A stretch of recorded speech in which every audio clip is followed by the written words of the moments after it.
আমি ছিলাম, আব্বা ছিল, আম্মা ছিল। আরে তুই আমার বাড়িতে কি করস? তুই আমার বাড়িটা কেন খাইতেছস? তোর জামাই নাই? তোর জামাই দি সুন্দর মতো বিদেশ আছে, তোর কিসের কষ্ট? তুই আমার বাড়িতে কেন পড়ে থাকস?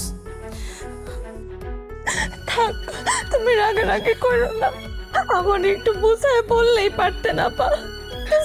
একটা বিষয় ছিল, আসলে কি সুজন, ওরা কেউ চায় না আমি তোমার সাথে সংসার করি, এই বাড়িতে আমি থাকি। তুমি আমার এমনি অত্যাচার করতে।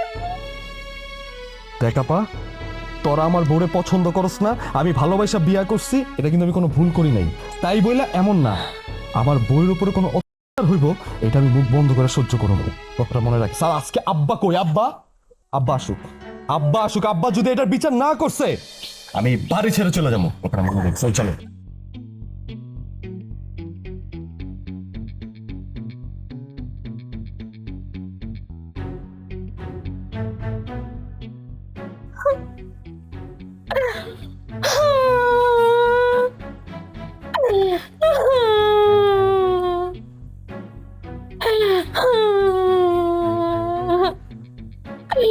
আমার সাথে এই ঘটনাটা ঘটাইতে পারলো।